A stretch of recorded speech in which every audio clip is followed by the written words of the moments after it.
నమస్తే. ప్రపంచవ్యాప్తంగా క్యాన్సర్‌తో బాధపడే వాళ్ళు చాలానే ఉన్నారు. అనేక మంది చనిపోయారు కూడా.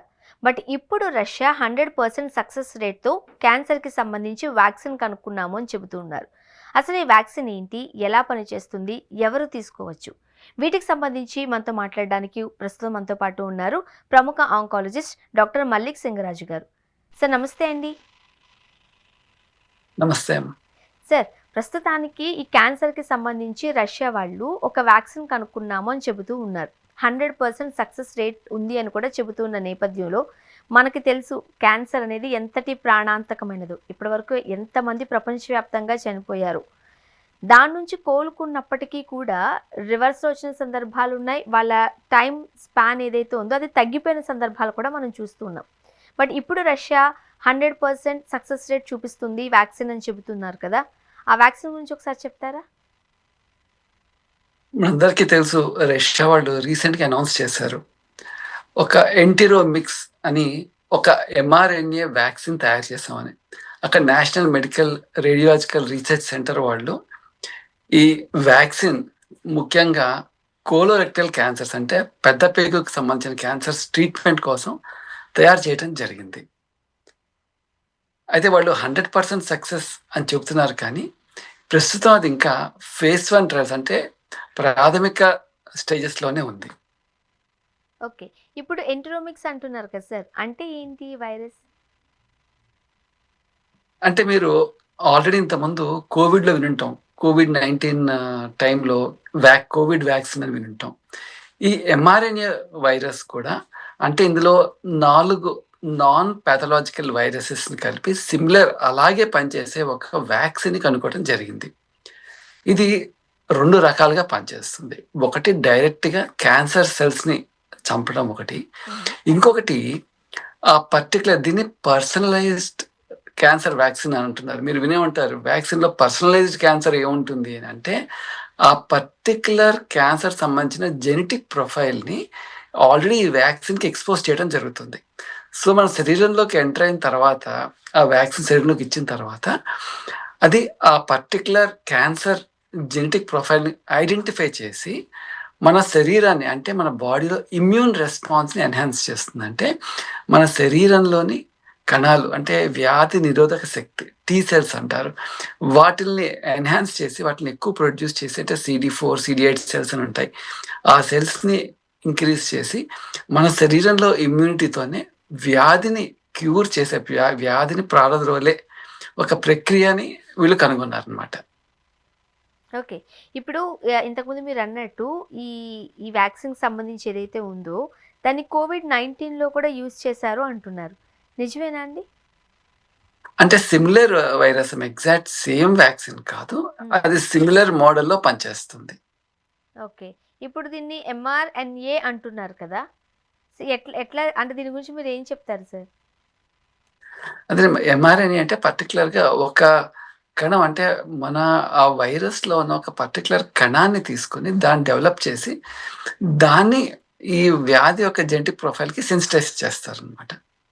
అప్పుడు ఒకసారి మన బాడీలో ఇండ్యూస్ చేసిన తర్వాత అది మల్టిపుల్ టైమ్స్ రెప్లికేట్ అయ్యి, ఒకసారి ఆ పర్టిక్యులర్ జీనోమ్‌కి ఎక్స్‌పోజ్ అయిన తర్వాత మల్టిపుల్ టైమ్స్ రెప్లికేట్ అయ్యి మన బాడీలో ఇమ్యూన్ సిస్టమ్‌తో ఇంటరాక్ట్ అయ్యి పనిచేయడం మొదలుపెడుతుంది.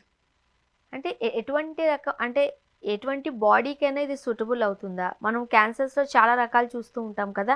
వాటన్నిటికి కూడా దీన్ని యూజ్ చేయొచ్చా? ప్రస్తుతం అయితే వీళ్ళు ఓన్లీ కోలోరెక్టల్ అంటే పెద్ద పేగుకు సంబంధించిన క్యాన్సర్ మీదే ట్రయల్స్ చేశారు. ఫ్యూచర్‌లో మేబీ ఇంకా మోర్ అండ్ మోర్ క్యాన్సర్స్ కూడా ట్రయల్స్ చేస్తారని ఆశిస్తున్నాను. హ్మ్. సాధారణంగా ఇలాంటి వ్యాక్సిన్స్ వాడినప్పుడు కోవిడ్-19లో కూడా ఈ కొంతమంది వ్యాక్సిన్ తీసుకున్న తర్వాత కొంతమంది డెత్ రేట్ చూసాం. దానికి వన్ ఆఫ్ ద రీజన్ అప్పుడు వ్యాక్సిన్ తీసుకోవడం వల్లే అండ్ సైడ్ ఎఫెక్ట్స్ చాలా ఉన్నాయి. రకరకాల అది గాసిప్సా, రూమర్సా తెలీదు గానీ మనం వింటూ ఉన్నాం ఇప్పటికీ కూడా. సో, మరి దీనివల్ల సైడ్ ఎఫెక్ట్స్ ఎలా ఉంటాయి? మీరు చాలా సెన్సిటివ్ క్వెషన్ అడిగారమ్మా. యాక్చువల్‌గా యెస్, మీరన్నది చాలా కరెక్ట్. ఇప్పుడు ఇందాక అన్నాను మీకు, ప్రారంభ దశలో ఉంది, ఫేజ్ 1 అని చెప్పాం. ఇలాగ క్యాన్సర్ ట్రయల్స్‌లో కూడా రకరకాల ఫేజెస్ ఉంటాయి. ఫేజ్ 1, ఫేజ్ 2, ఫేజ్ 3 అనేసి. అంటే ఫస్ట్ దాంట్లోనేమో సైడ్ ఎఫెక్ట్స్ ఉన్నాయా లేదా? నెక్స్ట్ ఫేజ్‌లో ఎలా పనిచేస్తుంది? అసలు సరిగ్గా పనిచేస్తుందా లేదా? ఫేజ్ 3లో ఈ ప్రస్తుతం ఎగ్జిస్టింగ్ ఉన్న ట్రీట్మెంట్కి దానికి కంపేర్ చేసి చూడటం జరుగుతుంది. ఇవన్నీ తర్వాత పోస్ట్ సర్వైలెన్స్ అంటారు. అంటే దీన్ని రియల్ వరల్డ్ సినారియో అంటారు. అంటే ఏం జరుగుతుందంటే ఇందాక మీరు అన్నట్టుగా ట్రీట్మెంట్ ఇచ్చిన తర్వాత దాని లాంగ్ టర్మ్ ఎఫెక్ట్స్ ప్రజల్లో ఎట్లా ఉంది అనేది తెలుసుకోవడం జరుగుతుంది. ఇందాక మీరు అన్నారు చాలా మంది కోవిడ్ మూలంగా డీజనరేటివ్ బ్రెయిన్ డిసీజెస్ అని, లేకపోతే హార్ట్ ప్రాబ్లమ్స్ వస్తున్నాయని, స్ట్రోక్స్ వస్తున్నాయని, అంటే కారణాలు ఏదన్నా కూడా ఎగ్జాక్ట్ మన దగ్గర ప్రూఫ్స్ ఉన్నా లేకపోయినా కూడా చాలా మంది కోవిడ్ వ్యాక్సిన్ నుంచే వస్తుంది అని అంటున్నారు. సో ఇలాగా దీన్ని మార్కెట్లో రిలీజ్ చేసిన తర్వాత దీనికి పోస్ట్ సర్వేలెన్స్ అనేది చేయాల్సి వస్తుందమ్మా. అంటే కనీసం ఒక 1 or 2 years స్టడీ చేస్తే కానీ నిజంగా దీనిలో ఎలాంటి ఎఫెక్ట్స్ వస్తున్నాయని తెలియడం జరుగుతుంది. సో ఫేజ్ 1 వరకు అయితే మాత్రమే సక్సెస్ రేట్ చూసాం మనం. ఇంకా అవునమ్మా. అంటే స్టేజ్ 2, స్టేజ్ 3లో కూడా దీని ట్రయల్స్ ఉన్నాయి పెండింగ్లో. అవునమ్మా. ఇప్పుడు ఫేజ్ 1లో సాధారణంగా ఇప్పుడు అడ్వాన్స్డ్ డిసీజ్తో ఉన్న కోహర్ట్స్ని, అంటే ఎవరైతే వాలంటీర్స్ ఉంటారో వాళ్ళని ఐడెంటిఫై చేయడం జరుగుతుంది. ఈ పర్టికులర్ వ్యాక్సిన్ సంబంధించి ప్రస్తుతం ఓన్లీ 48 మంది మాత్రమే తీసుకోవడం జరిగింది, అంటే 19 to 75 years ఏజ్ మధ్యలో. మనం నెక్స్ట్ ఫేసెస్కి వెళ్ళినప్పుడు ఇంకా చాలా మందిని ఎక్కువ మంది రిక్రూట్ చేయాల్సి వస్తుంది ట్రయల్స్లో. అంటే 200, అట్లీస్ట్ 200, 300. అది కాకుండా అది వరల్డ్ యాక్సెప్ట్ అవ్వాలంటే కేవలం ఒక రష్యాలోనే, మీరు ఇందాక మాట సందర్భంగా అన్నారు, అంటే మీలో ఒక కన్సర్న్ కనిపించింది సార్, మన దేశంలో కూడా క్యాన్సర్ కేసెస్ చాలా ఉన్నాయి, మన దేశంలో కూడా వాడచ్చా అన్నట్టుగా మీరు ఇందాక నాతో అడిగారు. కేవలం ఒక కంట్రీలో స్టడీ చేస్తే సరిపోదు. గ్లోబల్గా యాక్సెప్ట్ అవ్వాలంటే మల్టీ సెంట్రిక్ స్టడీ, అంటే డిఫరెంట్ కంట్రీస్లో కూడా వేరే వేరే క్యాన్సర్స్ మీద ఈ స్టడీ అనేది జరగాల్సి వస్తుంది. ఇప్పుడు సాధారణంగా ప్రాంతాలను బట్టి మన బాడీ అనేది క్రియేట్ అయిపోయి ఉంటుంది. మదర్ తీసుకునే ఫుడ్ బట్టి బేబీ గ్రోత్ బట్టే కదా ఇప్పుడు ఇంతవరకు మనం ఉండేది. ఒక్కొక్క క్లైమేట్కి సందర్భంగా కూడా మన బాడీ మౌల్డ్ అయిపోతూ ఉంటుంది. ఇప్పుడు రష్యా కల్చర్ లేకపోతే రష్యా యొక్క ఆ సర్కమ్స్టాన్సెస్, అక్కడ వాతావరణం మార్పులు ఒకలా ఉంటాయి, ఇక్కడ ఒకలా ఉంటాయి, వేరే దేశంలో వేరేలా ఉంటాయి. మరి రష్యాలో కనుక్కున్న వ్యాక్సిన్ని ఇతర దేశాల వారు కూడా వాడచ్చా, లేకపోతే అక్కడ కూడా మీరు అన్నట్టుగా ట్రయల్స్ చేసిన తర్వాత 1, 2, 3 స్టేజెస్లో దాని సక్సెస్ రేట్ చూసిన తర్వాత వాడాలంటారా? ఖచ్చితంగా వేరే కంట్రీస్లో కూడా ట్రయల్స్ చేయాలమ్మా. అంటే కేవలం ఒక కంట్రీలో చేసిన దాన్ని గ్లోబల్గా యాక్సెప్ట్ చేయడం అనేది సాధారణంగా జరగదు. దీనికోసం పీర్ రివ్యూ కావాల్సి వస్తుంది. ఖచ్చితంగా వేరే దేశాల్లో కూడా దాన్ని యాక్సెప్ట్ చేసే ముందు దాని అప్రూవల్స్ తీసుకోవాలి. అలా వేరే దేశాల్లో కూడా, ఎందుకంటే మీరు అన్నట్టుగా ఏ population genetic profile, demographic profile వేరే వేరేగా ఉంటాయి. సో ఖచ్చితంగా ఆ ప్రాంతాల్లో కూడా మనం ఇండియాలో చేయాలంటే ఖచ్చితంగా ఇండియాలో కూడా కొంతవరకు ట్రయల్స్ చేసి తీరాల్సి వస్తుంది. అంటే ఎంతవరకు డోస్ ఇవ్వచ్చు, ఎలాంటి డోస్ ఇవ్వచ్చు, ఎన్ని కోర్సెస్ ఇవ్వచ్చు అని రీసెర్చ్ చేయాలంటే ప్రాంతానికి ఒకసారి మారే అవకాశం ఉంటుంది. అండ్ మరీ ముఖ్యంగా ఇలాంటి వ్యాక్సిన్స్ చేసేటప్పుడు ఏజ్ కన్సిడరేషన్ ఉంటుంది. ఏ ఏజ్ వాళ్ళకి, ఇప్పుడు క్యాన్సర్ వాళ్ళకి వీళ్ళకి లేదా చిన్నపిల్లల్లో కూడా మనం రకరకాల క్యాన్సర్స్ చూస్తూ ఉన్న నేపథ్యంలో అన్ఫార్చునేట్లీ మరి ఏ ఏజ్ గ్రూప్ వాళ్ళకి ఈ వ్యాక్సిన్ ఇవ్వచ్చు అంటారు? సాధారణంగా ప్రస్తుతం జరిగిన ట్రయల్ అయితే 19 to 75 years మధ్య జరిగింది. మేబీ ఒకవేళ మార్కెట్లోకి వచ్చి యూజ్లోకి వస్తే మేబీ ఇంకొంచెం వయసు కూడా మేబీ 10 years నుంచి కూడా ఇచ్చే అవకాశం ఉంటుంది. ఓకే.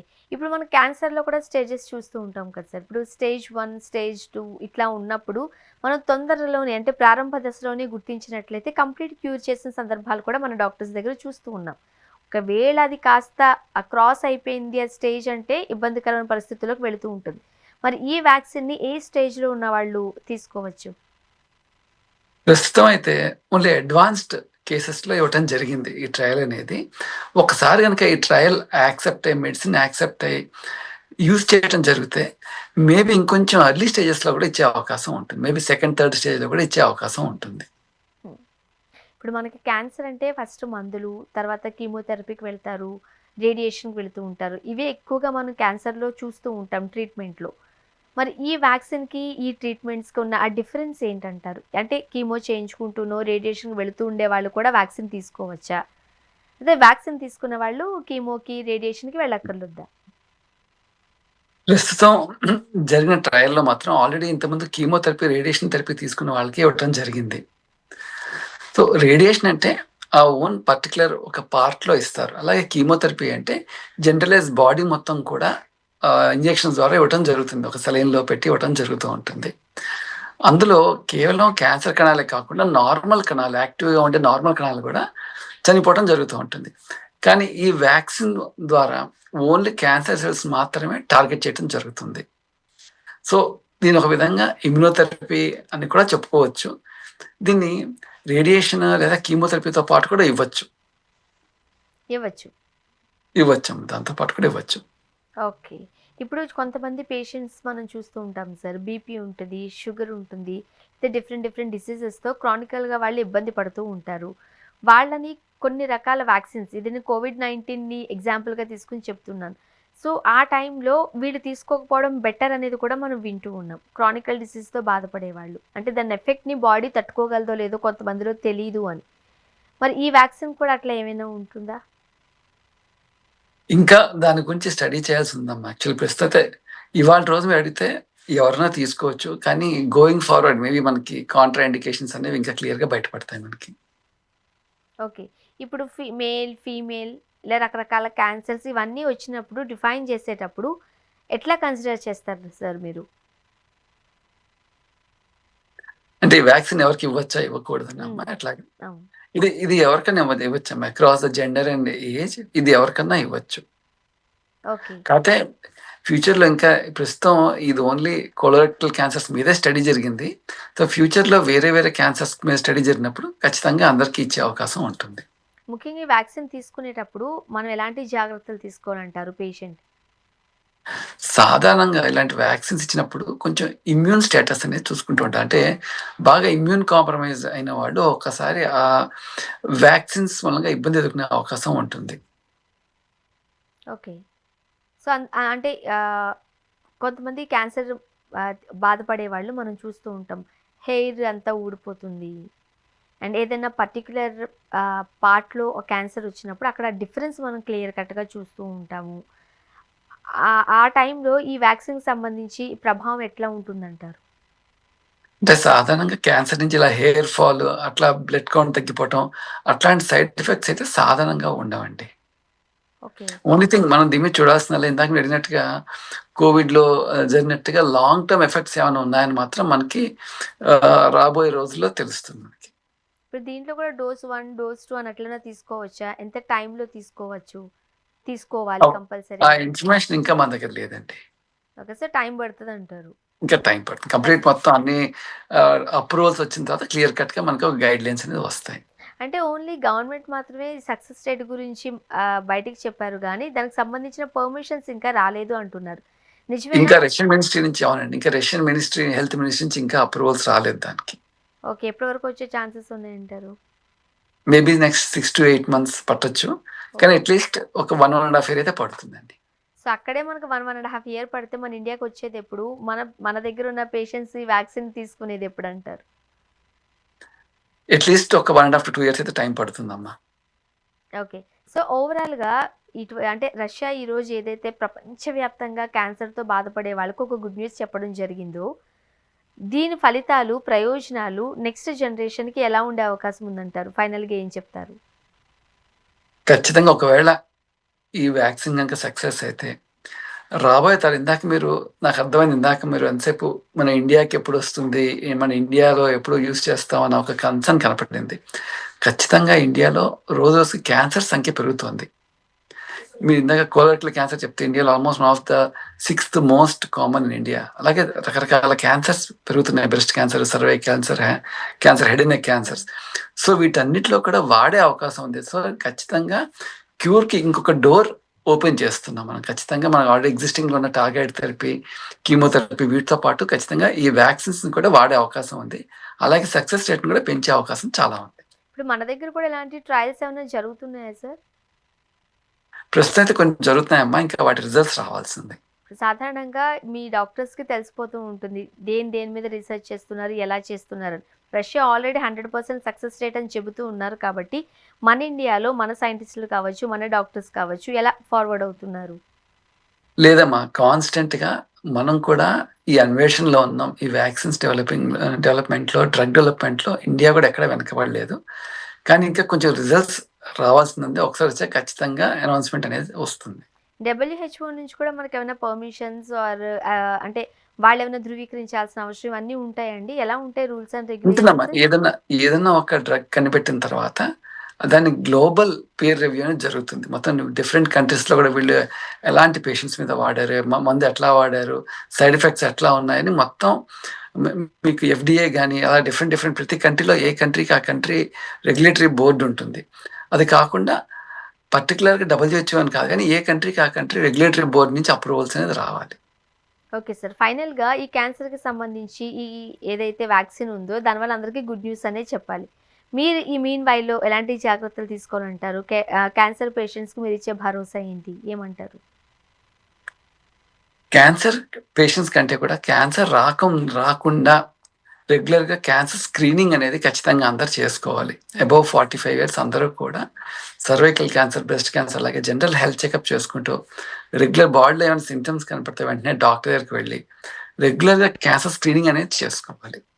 ఎందుకంటే అడ్వాన్స్ స్టేజ్‌లో ఏది కూడా ఉపయోగపడదు మనకి. ఎప్పుడు కూడా ఎర్లీ స్టేజ్‌లోనే క్యాన్సర్ డిటెక్ట్ చేసుకోవాలి. కానీ అన్‌ఫార్చునేట్‌లీ సార్ ఇప్పుడు ఒక వ్యక్తిలోకి ఆ క్యాన్సర్ కణాలు వెళ్ళాయి అనేది తెలియడమే కష్టమవుతుంది.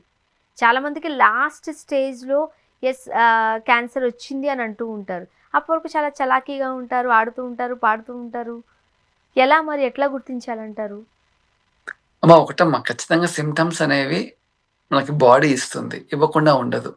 మనం ఏం చేస్తామంటే సింప్టమ్స్‌ని ఇగ్నోర్ చేస్తాం. ముఖ్యంగా అంటే డాక్టర్‌కి వెళ్ళాలంటే భయపడతాం. డాక్టర్ ఏం చెప్తారో, ఏం టెస్టులు చెప్తారో అని డాక్టర్‌కి వెళ్ళటానికి ఒక భయం మెయిన్. అది కాకుండా నాకెందుకు వస్తుంది క్యాన్సర్, నాకు రాదు అన్న ఇంకొక అపోహ. దీని మూలంగా ఏమవుతుందంటే సాధారణంగా మనం వ్యాధి ముదిరేదాకా తెలుసుకోవడం జరగదు.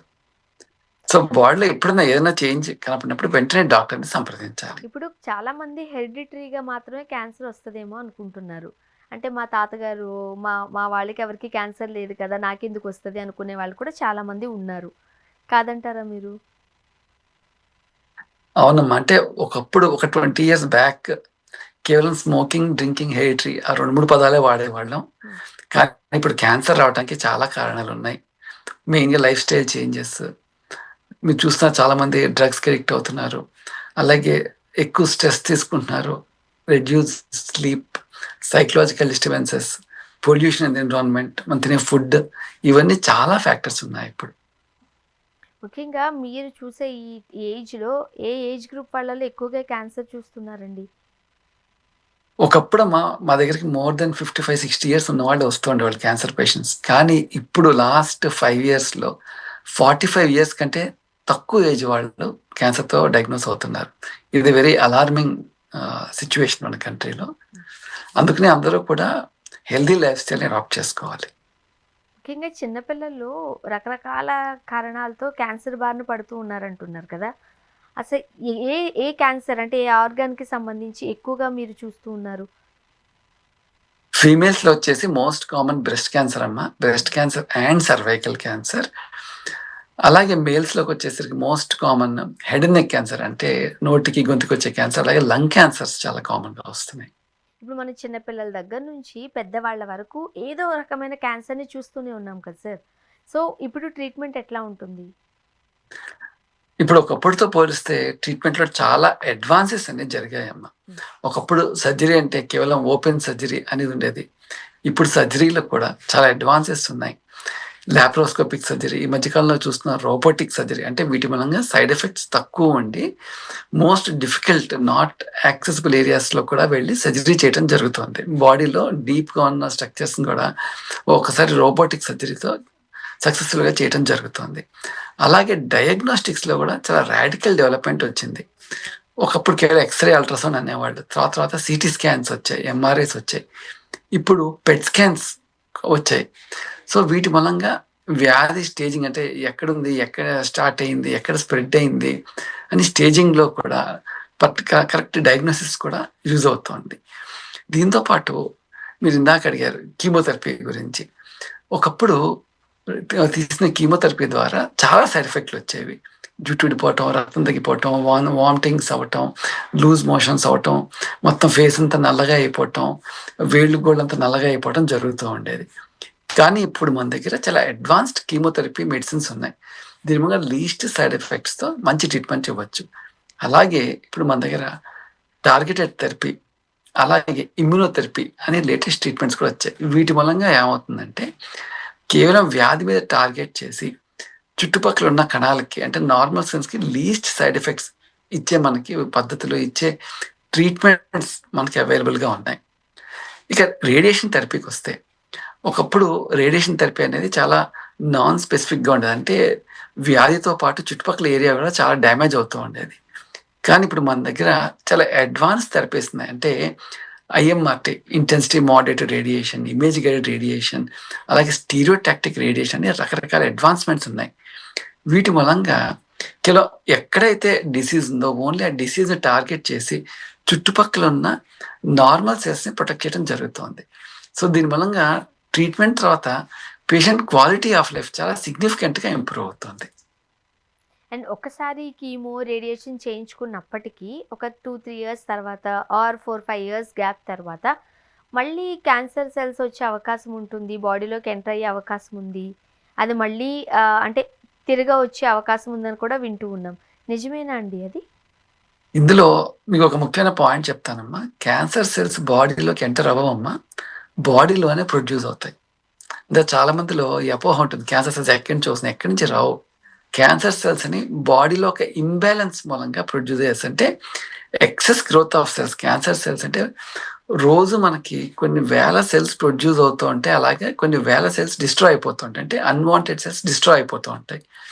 Whenever there is imbalance between them, the growth will be uncontrolled. అది క్యాన్సర్ కణం కింద మారటం జరుగుతూ ఉంటుంది. అందుకే ఇందాక మీరు అడిగిన ప్రశ్నకి ఏంటంటే మనకి క్లోజ్ ఫాలోఅప్ అవసరం. అంటే ఒకసారి ట్రీట్మెంట్ అయిపోయిన తర్వాత పేషెంట్ని రెగ్యులర్గా మేము ఫాలోఅప్కి పిలుస్తాం. అంటే ట్రీట్మెంట్ అయిన తర్వాత ఎలా తట్టుకున్నారు, జనరల్ కండిషన్ ఎట్లా ఉంది, వ్యాధి సిచ్యువేషన్ ఎట్లా ఉంది, కంట్రోల్ అయిందా లేదా. అలాగే మేము కంటిన్యూస్గా ఒక 5 ఇయర్స్ పాటు క్లోజ్ ఫాలోఅప్లో పెడతాం పేషెంట్ని. దాన్ని సర్వేలెన్స్ అంటారు. సాధారణంగా వ్యాధి వస్తే ఎప్పుడు ఫస్ట్ 2 ఇయర్స్లో తిరిగి వచ్చే అవకాశం ఎక్కువగా ఉంటుంది. ఫస్ట్ 2 ఇయర్స్ తర్వాత తిరిగి వచ్చే అవకాశం చాలా తక్కువగా ఉంటుంది. ఒక 5 ఇయర్స్ తర్వాత 5 ఇయర్స్ లోపల వ్యాధి తిరిగి రాకపోతే క్యాన్సర్ సర్వైవర్ అని చెప్పడం జరుగుతూ ఉంటుంది. సో ఎప్పుడన్నా ఖచ్చితంగా తిరిగి వచ్చే అవకాశం ఫస్ట్ 2 ఇయర్స్లో ఎక్కువగా ఉంటుంది. Okay doctor, thank you so much అండి. అసలు క్యాన్సర్ ఏంటి, ఎలా వస్తుంది, అండ్ మరీ ముఖ్యంగా రష్యా వాళ్ళు కనుగొన్న వ్యాక్సిన్కి సంబంధించి మంచి డీటెయిల్స్ ఇచ్చారు. Thank you so much doctor.